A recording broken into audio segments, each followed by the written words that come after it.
The Conjuring: Last Rites. This movie is based on the true events of the Smurl family hauntings. It remains one of the most controversial cases in paranormal history, and is also known as the case Ed and Lorraine Warren couldn't solve. It all began in August 1973 in West Pittston, Pennsylvania.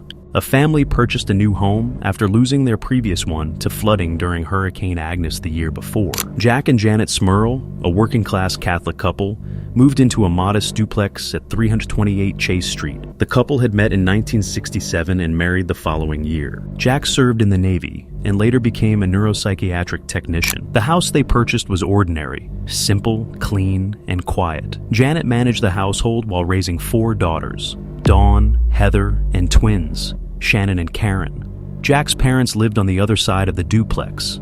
The initial hauntings began in January 1974.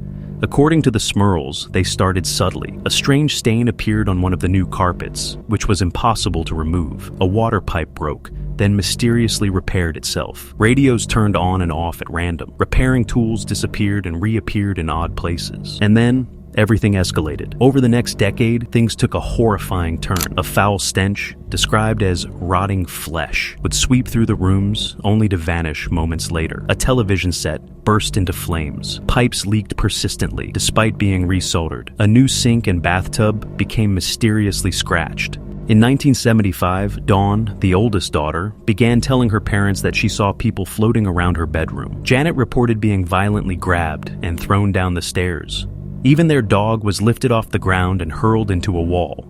Jack claimed that a succubus, a female demon believed to seduce and assault men in their sleep, entered the living room and sexually assaulted him while a baseball game played on the TV. Neighbors even reported hearing screams from the house while the family wasn't home. So, what exactly was happening inside that house? Some researchers claimed the duplex had been built on the site of a tragic flood in the 1800s. Others pointed to the original owner's rumored history of domestic violence. But one detail consistently surfaced. Before the Smurls moved in, the house had suffered major flood and fire damage. According to paranormal lore, such events often act as conduits for spiritual infestations. In 1986, at their breaking point and to find answers, the Smurls reached out to renowned demonologists Ed and Lorraine Warren. Ed and Lorraine Warren were American paranormal investigators and authors, associated with some of the most prominent alleged haunting cases in history. Ed was a self-taught and self-proclaimed demonologist, author, and lecturer. Lorraine claimed to be clairvoyant and a light trance medium, someone who could see and feel supernatural presences. Sounds right out of the movies, isn't it? Their investigation began with questions about the Smurls' family life, religious beliefs, and any possible involvement with the occult. Accompanied by registered nurse and psychic Rosemary Frew, they conducted a walkthrough of the house. With no signs of family dysfunction, tragedy, or occult practices that might have attracted spirits, the Warrens considered another possibility. The demon had been dormant for decades and awakened to draw energy from the daughter's puberty and the family's devout faith, both common triggers in poltergeist cases. They identified a bedroom closet as a potential crossover point between the two halves of the duplex and claimed to detect 4 evil entities in the house. They even started hearing pig noises from the walls. Ed Warren was totally convinced that the Smurls had a case of serious demonic infestation. So, with the church unwilling to come to their aid,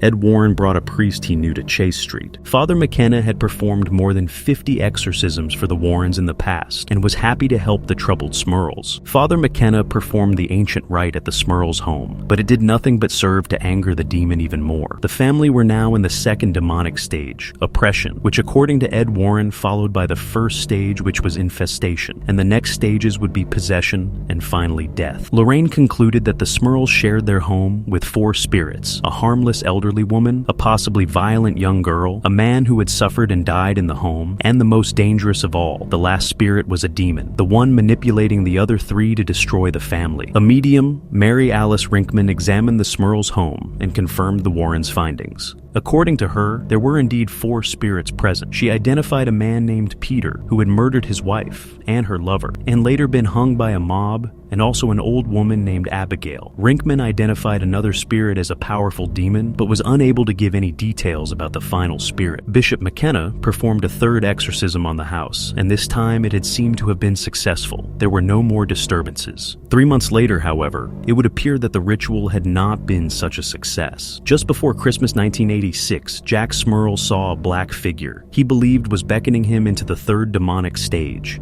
possession. He grabbed his rosary and prayed, and the figure disappeared. Their story of the Smurl family hauntings exploded in the media. Local newspapers ran headlines like "Haunted by Hell" and "Demon in the Duplex." TV crews, paranormal investigators, and skeptics swarmed the neighborhood. But the spotlight also raised skepticism. Many skeptics believed the entire haunting was fabricated for fame and financial gain. One of the leading critics was Paul Kurtz, chairman of the Committee for the Scientific Investigation of Claims of the Paranormal, CSI COP. As media attention surged, Kurtz launched an investigation, sending 2 teams to West Pittston and contacting both journalists and the Smurl family. Kurtz concluded, "Our investigation of the Smurl case thus far points to several possible alternative explanations, without the need to invoke an occult or paranormal one." The investigation also raised serious questions regarding Ed and Lorraine Warren. Are they even real paranormal investigators, or are they faking everything? When investigators arrived, Ed and Lorraine Warren blocked them from entering the house, despite earlier permission from the Smurls. Kurtz was also denied access to the Warrens' supposed video and audio evidence, with vague excuses like the tapes were sent to the church, or loaned to a TV company Ed couldn't name. For any demonological claims to be accepted, they must be corroborated by independent observers. But we were denied the opportunity to examine the site, or freely question the claimants. Kurtz also discovered neighbors had complained for years about foul smells from a broken sewer pipe, a mundane source for the hauntings